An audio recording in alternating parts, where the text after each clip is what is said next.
Hey guys, today I'll tell you how to add cracked games on your Steam profile. So first things first, open your Steam.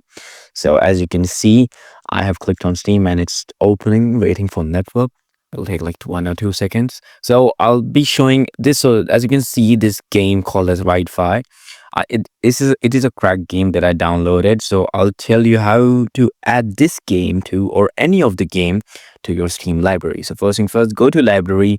Now click bottom down over here on add game. Now click on add a non-Steam game.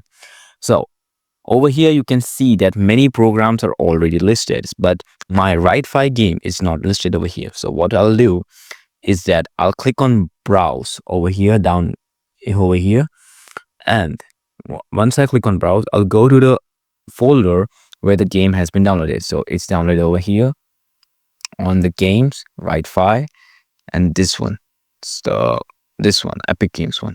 So I'll just click on it and I'll click on add selected programs. Once I click on it, you can see the Wi-Fi game has been added.